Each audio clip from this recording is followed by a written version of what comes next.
Good morning to all of you. Myself Ramesh Kumar from GPC dosa.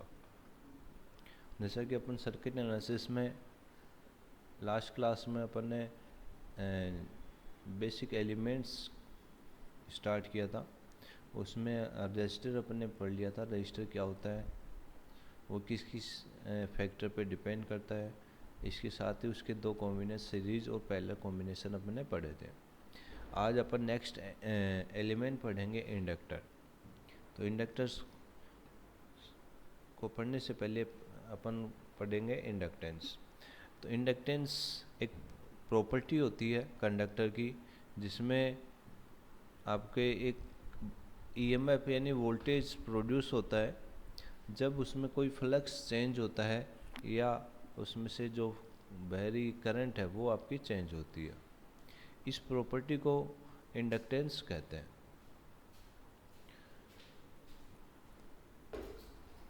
यदि जो आपका voltage है वो उसी सर्किट में इंड्यूस हो जिसमें आपकी करंट फ्लो हो रही है या करंट चेंज हो रही है, तो उसको अपन सेल्फ इंडक्टेंस कहते हैं। और यदि आपके किसी दूसरे सर्किट में ईएमएफ जनरेट हो रहा है तो उसको अपन म्यूचुअल इंडक्टेंस कहते हैं। वो अपन आगे पढ़ेंगे। अभी अपन सेल्फ इंडक्टेंस की बात करेंगे। तो जो आपका सेल्फ इंडक्टेंस होता है वो एक प्रॉपर्टी होती है कंडक्टर की। जो इंडक्टेंस होता है या सेल्फ इंडक्टेंस होता है वो कंडक्टर की प्रॉपर्टी होती है। और ये कब होती है, जब आपके किसी कंडक्टर में फ्लक्स चेंज हो रहा हो।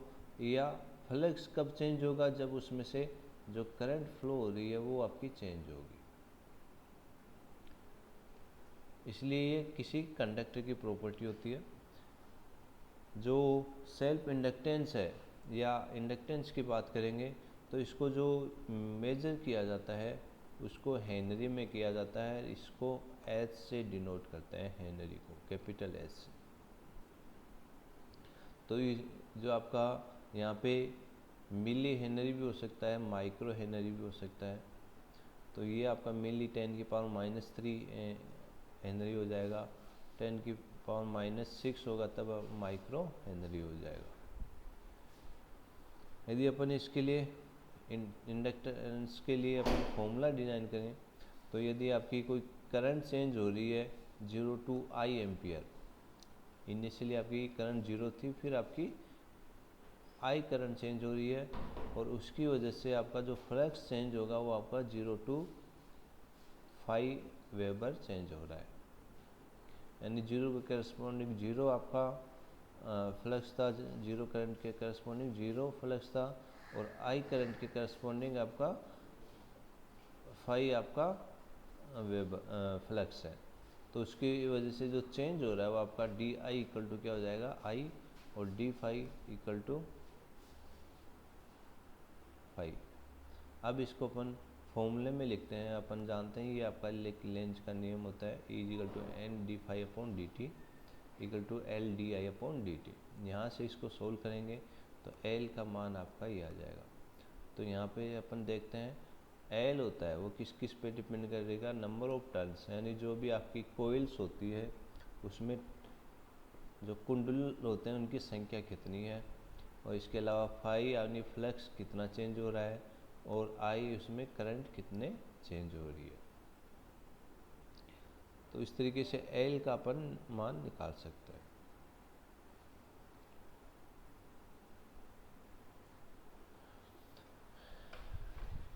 नेक्स्ट आपका जो एलिमेंट है वो आपका है इंडक्टर। तो जो आपकी इंडक्टेंस प्रॉपर्टी होती है, इसको जो एलिमेंट प्रॉपर्टी को रखता है उसको अपन इंडक्टर कहते हैं। तो इंडक्टर होता है वो इंडक्टेंस की प्रॉपर्टी को रखता है। बेसिकली इंडक्टर होता है वो एक वायर को एक स्प्रिंग के फॉर्म में कन्वर्ट करके उसको इंडक्टर का फॉर्म दिया जाता है। तो यहाँ पे एक सिंपल वायर है जिसको स्प्रिंग के फॉर्म में अपन ने कन्वर्ट कर लिया है।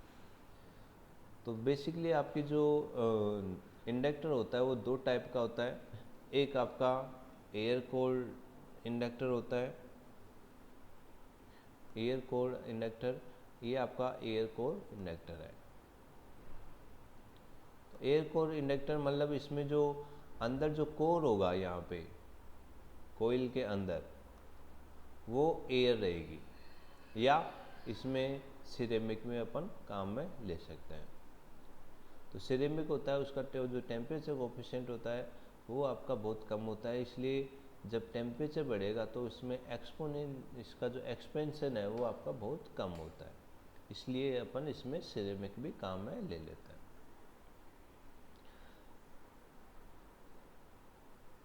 सेकंड जो आपका टाइप होता है वो आपका आयरन कोर इंडक्टर है। आयरन कोर इंडक्टर होता है उसका सिंबल आपका ये अलग होता है सिंपल एयर कोर से। तो यहाँ पे दो ये लाइन बनी हुई हैं, ये इंडिकेट करते हैं कि इसके जो आपकी बीच में ये स्पेस है इसके बीच में एक आयरन की कोर रखी हुई होती है। वो ये जो आपका आयरन कोर होती है ये जनरली आपके ट्रांसफार्मर काम में लिए जाते हैं, और जबकि एयर कोर होते हैं ये अपने जो इलेक्ट्रॉनिक्स के इक्विपमेंट होते हैं उनमें काम में लिए जाते हैं। तो दोनों का अलग अलग जगह एप्लीकेशन काम में लिए जाते हैं। तो ये आपको ध्यान रखना है, जब भी ये आपकी दो लाइन खींची हुई तो इसका मतलब समझ जाना ये आपकी आयरन कोर इंडक्टर है। तो जब भी अपन ट्रांसफार्मर काम में लेते हैं इस टाइप से आपका ट्रांसफार्मर होता है, फर्स्ट प्राइमरी कोइल और दूसरी सेकेंडरी कोइल, और फिर बीच में दो लाइन बनी होती है। तो ये लाइन जो बनी हुई है ये इंडिकेट करती है कि यहाँ पे जो अंदर जो कुंडली के अंदर जो आपके स्पेस है उसमें आयरन कोर काम में लिया हुआ है।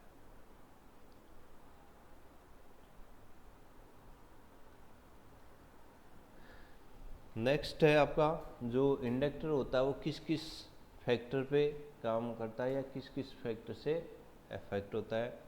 तो फर्स्ट जो आपका फैक्टर है वो नंबर ऑफ टर्न्स है, यानी उसमें जो कोइल है उसमें कुंडलों की संख्या कितनी है, और कुंडलों की संख्या वो अपन यहाँ पे n होता है। तो यहाँ पे अपन देखते हैं कि जो आपका इंडक्टेंस का इंडक्टर होता है, इंडक्टेंस की value number of square of number of turns, यानी जो आपका L होगा वो प्रोपोर्शनल टू n स्क्वायर होगा।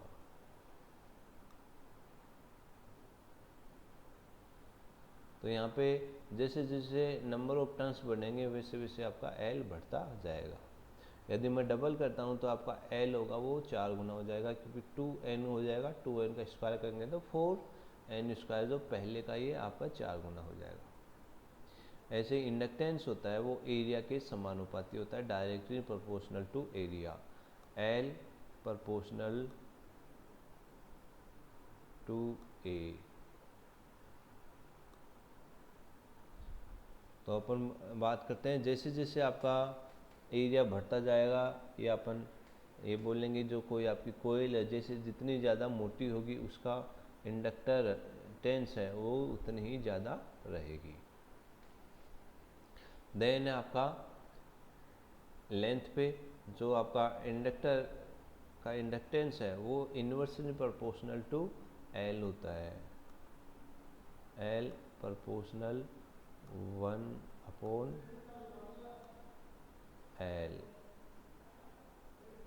तो यहाँ पे अपन देखते हैं जैसे जैसे आपका इंडक्टर की लेंथ बढ़ती जाएगी आपका कैपिटल L यानी जो आपका इंडक्टेंस की वैल्यू है वो आपकी कम होती जाएगी। तो ये 4 फिजिकली आपकी पैरामीटर हैं या इसके ज्योमेट्रिक पैरामीटर हैं जिस पे L का मान डिपेंड करता है। इसके साथ ही आपका जो फोर्थ फैक्टर है जो इसके अंदर अपन कोर काम में लेंगे, जो आपकी कुंडली होती है इसके अंदर जो आपका बीच में अपन गैप है ये किससे फिल करता है उसके ऊपर भी ये डिपेंड करता है। और जो ये मेटेरियल से भरेगा उसकी जो प्रॉपर्टी होती है जिसको अपन बोलते हैं परमेबिलिटी, उसके ऊपर भी ये डिपेंड करता है। तो आपका जो इसको यदि L प्रोपोर्शनल क्या हो गया एन स्क्वायर ए अपॉन एल, और इसको अपन इक्वल करेंगे तो आपका एक कांस्टेंट आएगा जिसको अपन बोलते हैं परमेबिलिटी। तो म्यू होता है वो रिलेटिव होता है, इसलिए किसके रेस्पेक्ट में, आपके एयर के रेस्पेक्ट में। जो आपका म्यू नोट होता है वो आपका एयर का रिलेटिव परमेबिलिटी है, और इसका मान होता है 1.26 into 10⁻⁻6 tesla metre upon ampere. और म्यू आर होता है ये यूनिट लेस होता है, ये रिलेटिव होता है, इसलिए एयर का मान होता है वो आपका 1 होता है। और अलग अलग आपके मीडियम के लिए म्यू आर का मान अलग अलग होता है। तो पहले अपन म्यू कैलकुलेट करेंगे। म्यू नोट आपको एयर का दे रखा है, म्यू नोट आपका जो दे रखा है फ्री का, और म्यू आर अपन अलग अलग मीडियम के लिए दे रखा होगा। तो म्यू कैलकुलेट करेंगे, then N number of turns, area और उसकी लेंथ रखेंगे तो आपका एल आ जाएगा। इस तरीके से अपन एल का मान ज्ञात कर सकते हैं। देन जो भी आपका इंडक्टर होता है वो आपके एनर्जी स्टोर करने के काम में आता है, जबकि जो रेजिस्टेंस होता है वो आपका एनर्जी डिसिपेट करता है। तो जो आपकी एनर्जी होती है वो आपका मैग्नेटिक फील्ड की फॉर्म में स्टोर करता है, और इसका मान जो होता है W equal to half L I square joule हो जाएगा।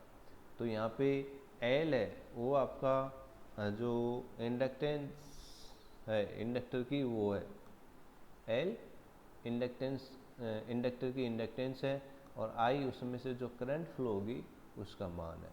तो W इक्वल टू क्या हो जाएगा half L I square joules.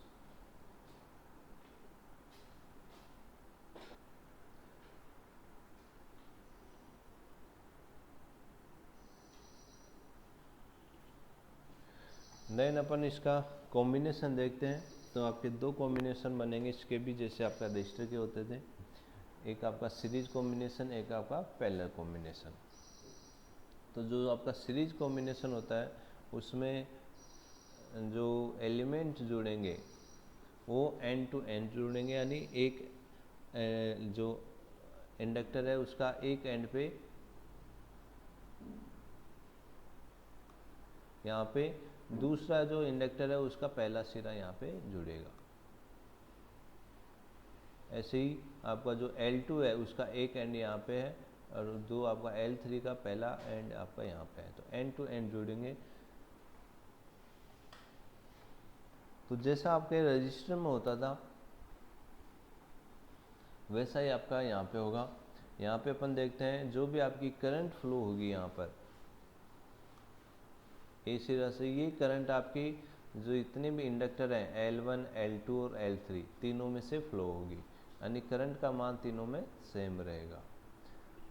तो IL1, IL2 और IL3 इक्वल टू क्या हो जाएगा IAB।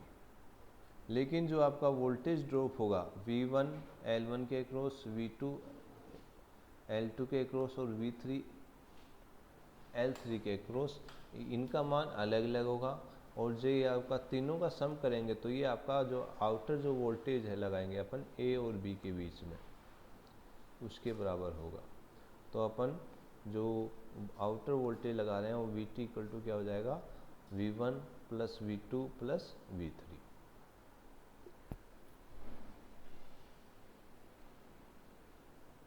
अब इसका अपन फाइनली अपन इक्वेशन निकालेंगे। तो यहाँ पे अपन जानते हैं जो आपका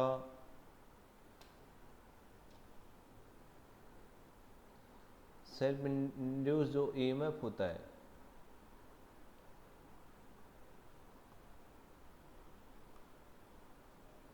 EMF होता है वो क्या होता है V इक्वल टू LdI/dt। ये अपन फॉर्मूला जानते हैं, जो आपका लेंज का नियम भी होता है। तो इसका अपन इक्वेशन जो अपने पिछली जो इक्वेशन आई है उसमें रखेंगे, ये जो आपकी इक्वेशन है इसमें रखेंगे। तो हर जगह वी टी और V1 V2 और V3 की जगह इसकी वैल्यू रखेंगे।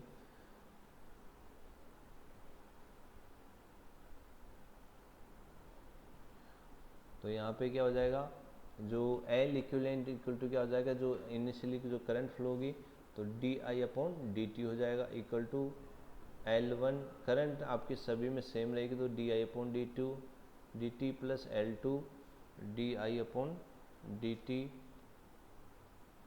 प्लस L3 di/dt, और di/dt आपका दोनों साइड कॉमन आ जाएगा, ये पार्ट ये पार्ट ये पार्ट ये पार्ट। तो राइट साइड में आपका ये कॉमन आ जाएगा और लेफ्ट साइड में आपका ये आपका प्रेजेंट है, तो आपका एक दूसरे को कैंसिल कर देंगे और फाइनली आपका L इक्विवेलेंट टू क्या हो जाएगा, L1 plus L2 plus L3।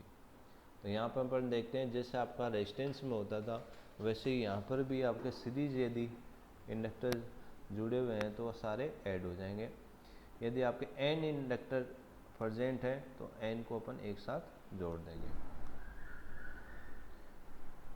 तो यहाँ पे अपन एक चीज़ देखते हैं कि जो भी आपका इंडक्टर होगा सीरीज में, उसका जो इक्विवेलेंट जो आपका इंडक्टर आएगा वो इंडक्टेंस की जो वैल्यू आएगी वो हमेशा सबसे ज़्यादा है उससे भी ज़्यादा आएगी, ये अपन को इसमें ध्यान रखना है।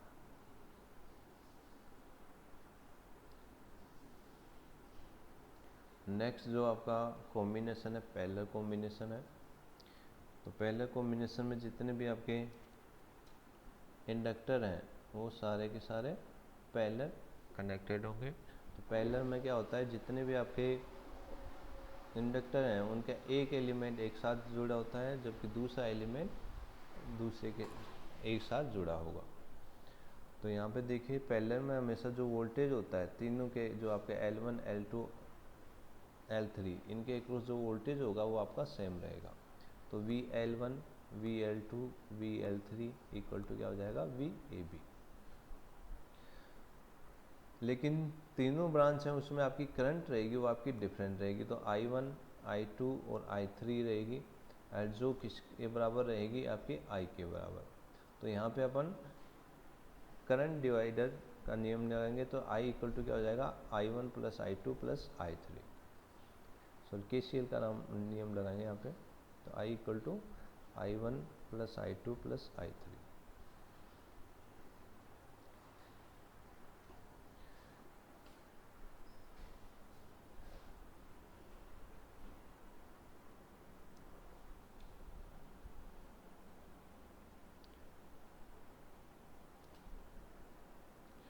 अपन जानते हैं जो आपका किसी भी इंडक्टर में जो वोल्टेज डेवलप होता है V इक्वल टू क्या होता है, LdI/dt। तो यहाँ पे अपन इसका इक्विवेलेंट निकाल रहे हैं, तो आपका जो भी इक्विवेलेंट है इंडक्टेंस उसको अपन L इक्विवेलेंट दे रहे हैं और dI/dt।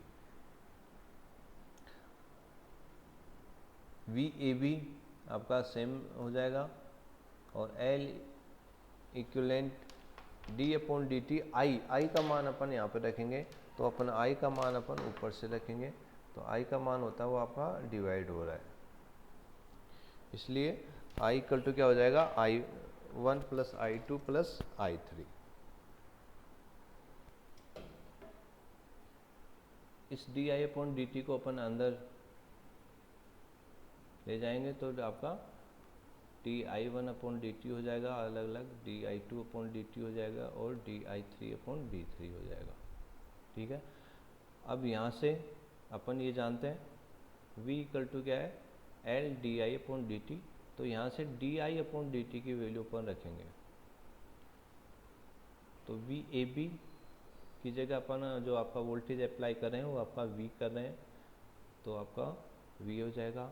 L इक्विवेलेंट को अपन यहाँ भाग दे देंगे और dI/dt बचेगा यहाँ पे dI/dt, तो dI/dt बचेगा इसकी जगह अपन यहाँ से वैल्यू रखेंगे, तो यहाँ से L को अपन इसके नीचे भेज देंगे, तो क्या हो जाएगा V/L।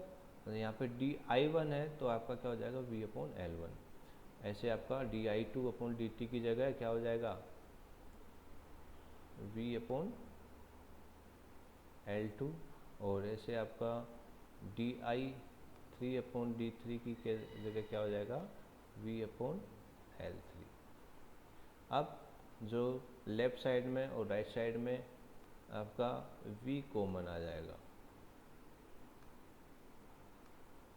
यहाँ से ऊपर से आपका V कॉमन आ जाएगा, इधर आपका V प्रेजेंट है, ये V आपस में कैंसिल कर देंगे, तो यहाँ पे क्या बच जाएगा 1/L equivalent equal to 1/L1 plus 1/L2 plus 1/L3।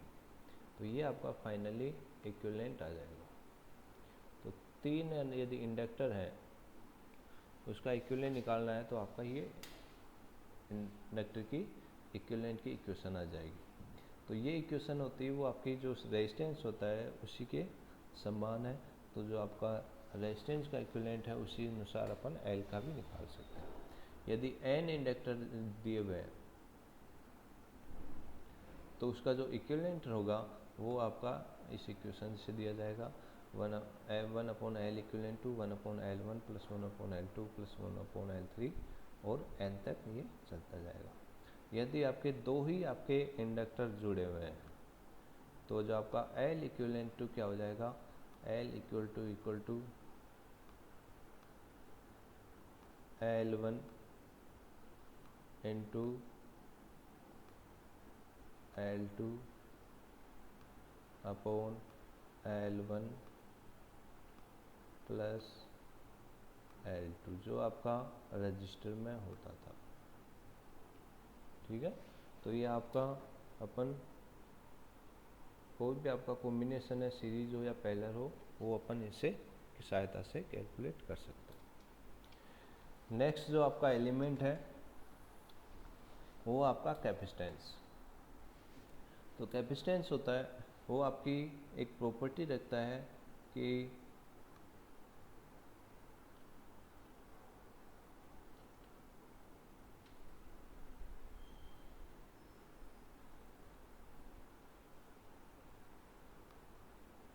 जब आपके दो कंडक्टर पैरेलल में कनेक्टेड है, उस कंडक्टर के ऊपर आप चार्ज डिस्ट्रीब्यूट करते हो, प्लस एक पे आपका प्लस रहेगा, एक पे माइनस रहेगा,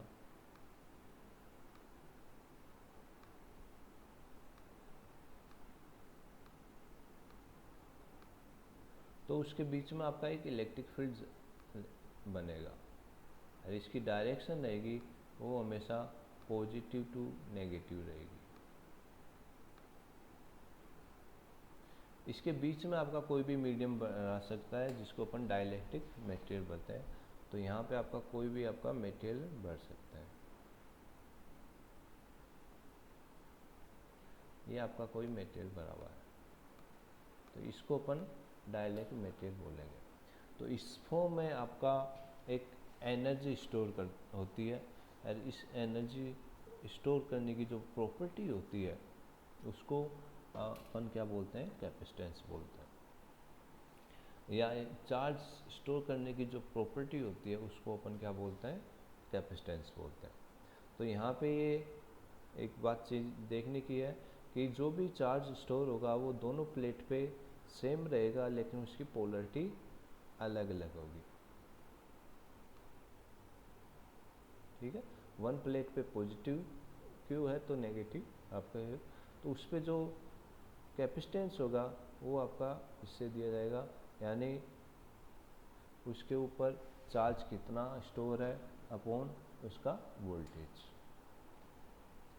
तो चार्ज स्टोर करने की जो प्रॉपर्टी होती है उसको अपन कैपेसिटेंस बोलते हैं, और इसकी जो कैपेसिटेंस की जो यूनिट होती है इसको अपन फैराड बोलते हैं, और इसको कैपिटल एफ से डिनोट किया जाता है। कैपिटल एफ से डिनोट किया जाता है।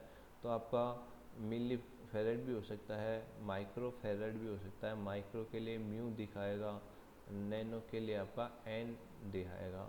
तो जो आपकी कैपेसिटेंस होती है ये बहुत ही कम वैल्यू होती है। जो कैपेसिटेंस में जो पावर स्टोर होगी उसका ये फॉर्मूला दिया हुआ है, W equal to half C V square या हाफ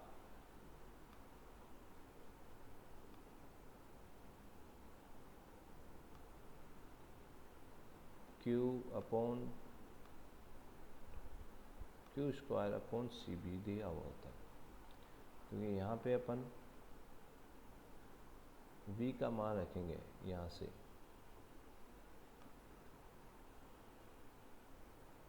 तो आपका ये वैल्यू भी आएगी।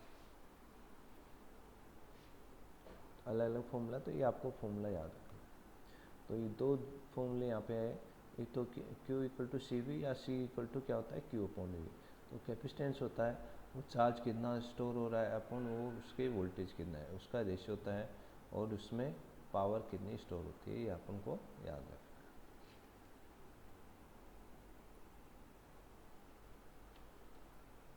देन अपन इसके कॉम्बिनेशन देखते हैं या उसके डिपेंडेंट फैक्टर होता है। तो जो आपका कैपेसिटेंस होता है, जो कैपेसिटर होता है, कैपेसिटर क्या होता है, एक आपका एलिमेंट होता है जो आपकी कैपेसिटेंस की प्रॉपर्टी को मेंटेन करता है या कैपेसिटेंस की प्रॉपर्टी को रखता है। तो इसको कंस्ट्रक्शन कैसे होगा, इसमें आपके दो पैरेलल प्लेट होते हैं,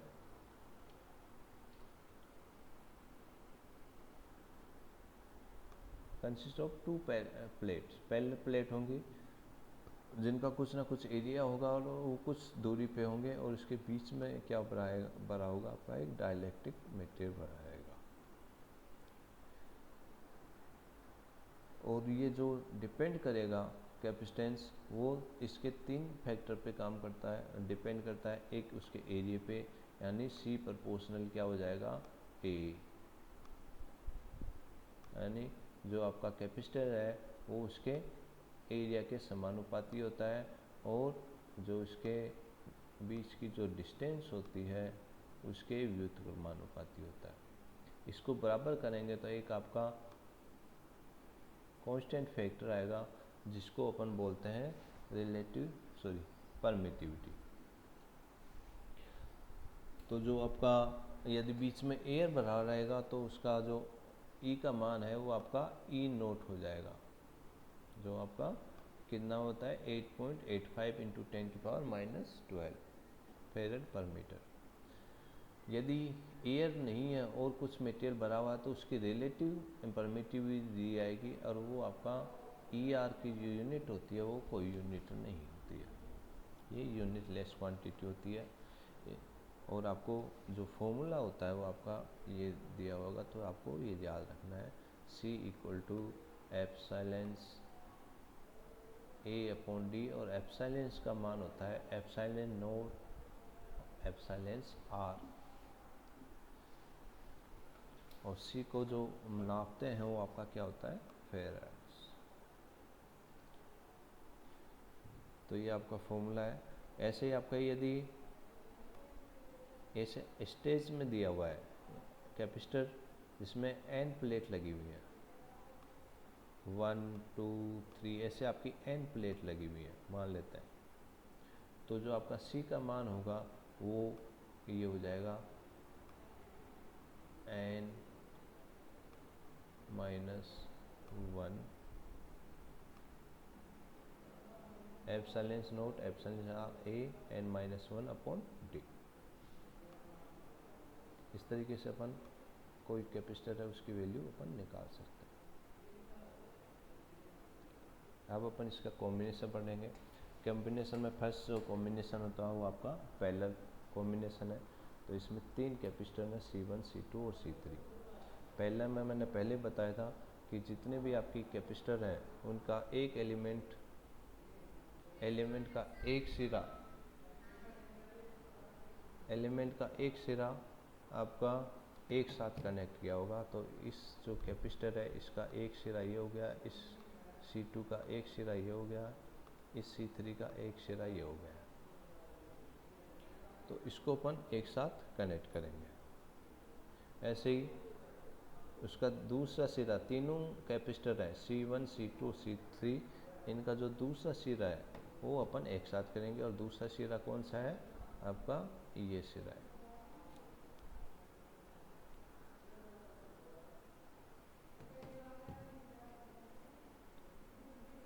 ये आपका सिरा है,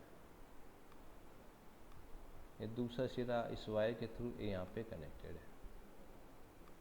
और एक सिरे जितने भी C1 C2 है उनके ए पे कनेक्टेड है। तो पहले में आपका तीनों का एक सिरा है, दूसरा सिरा एक जगह जुड़ा होता है, और साथ में इसको अपन वोल्टेज सोर्स से कनेक्ट कर देते हैं।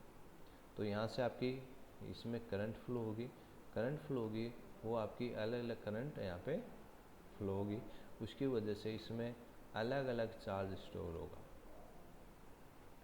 जो चार्ज स्टोर होगा वो आपका यहाँ से जो फ्लो हो रहा है उसके बराबर रहेगा। तो Q जो यहाँ से निकल रहा है वो आपका QT है, जो चार्ज है वो आपका QT है। और जो आपका अंदर डिस्ट्रीब्यूट हो रहा है वो आपका Q1 + Q2 2 + Q3 है।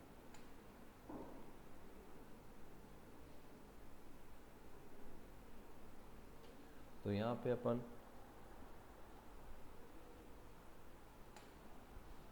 जो अपन फॉर्मूला डिजाइन किया था क्या होता है, Q = C, तो Q2 क्या हो जाएगा, C भी हो जाएगा।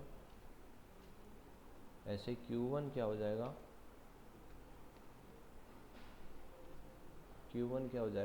C1V, और Q2 क्या हो जाएगा, C2V, और Q3 = क्या हो जाएगा, C3V। अब जो आपका Q1 Q2 निकाला है इसका मान अपन इस इक्वेशन में रख देंगे, इस इक्वेशन में रखेंगे। तो CV = क्या हो जाएगा, C1V + C2V + C3V। यहाँ पे दोनों साइड आपका V कॉमन आ रहा है तो V निकालेंगे और कैंसिल कर देंगे। तो C = क्या हो जाएगा, C1 + C2 + C3। तो यहाँ पे देखिए जो आपका C इक्विवेलेंट आ रहा है पैरेलल में, वो आपका रेजिस्टेंस और इंडक्टर का जो सीरीज में आ रहा था वो आ रहा है। तो ये यहाँ पे ध्यान रखना है, पैरेलल में जो कॉम्बिनेशन होता है कैपेसिटर में, पैरेलल का कॉम्बिनेशन उनके सीरीज के सिमिलर होता है।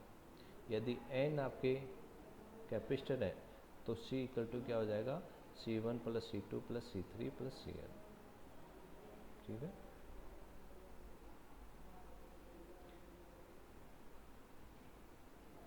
नेक्स्ट अपन देख रहे हैं series combination of capacitor. Series combination में आपके 3 कैपेसिटर हैं, C1 C2 और C3।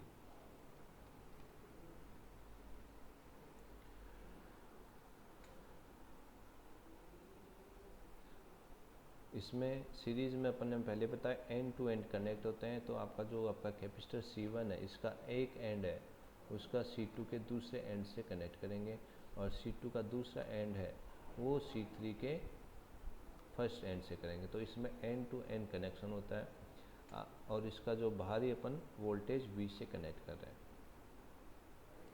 अब यहाँ पे देखिए जितना भी आपका सीरीज है तो सीरीज में क्या होगा, जो भी चार्ज होगा कैपेसिटर पे वो आपका सेम रहेगा, क्योंकि जब तक ये चार्ज नहीं होगा तब तक ये इसमें चार्ज फ्लो होता रहेगा। तो यहाँ से अपन देखते हैं V, यहाँ से वोल्टेज सोर्स लगा रखा है, ये वोल्टेज सोर्स है, अलग अलग वोल्टेज में ड्रॉप होगा। V1 C1 के अक्रॉस V1, और C2 के अक्रॉस V2, और C3 के अक्रॉस V3। तो जो वोल्टेज है V वो आपके 3 पार्ट में डिवाइड हो गया। तो V = क्या हो जाएगा, V1 + V2 + V3।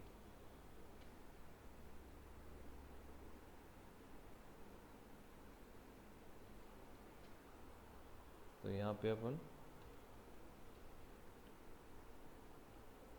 सीरीज में लगा देंगे V = V1। यहाँ पे अपन जो फॉर्मूला है बेसिक जो आपका कैपेसिटर का, C = क्या होता है, Q/V। तो V = क्या हो जाएगा, Q/C। यहाँ पे वैल्यू रखेंगे Q/C 1 + Q/C2 + Q/C3। यहाँ पे Q आपका कॉमन ले लेंगे तो क्या हो जाएगा, 1/C = 1/C1 + 1/C2 + 1/C3। और यदि आपका ये आपके देखते हैं ये जो आपका सीरीज में जो कॉम्बिनेशन इक्विवेलेंट आ रहा है वो आपका रजिस्टर में, और जो आपका इंडक्टर में है उसमें आपका पैरेलल में आता है। तो ये आप पे कैपेसिटर इंडक्टर में यही आपका मेन डिफरेंस होता है, इसको आपको ध्यान रखना है। यदि n आपके कैपेसिटर कनेक्टेड है तो जो इसका इक्विवेलेंट होगा वो आपका इस फॉर्मूले से दिया जाएगा, 1/c इक्वल टू क्या जाएगा, 1/c1 plus 1/c2 plus 1/c3 plus 1/cn। तो इस तरीके से अपन जितने भी प्रॉब्लम्स हैं उनके ऊपर अपन नेक्स्ट क्लास में इसके ऊपर न्यूमेरिकल करेंगे। आज के लिए इतना ही। Okay, thank you.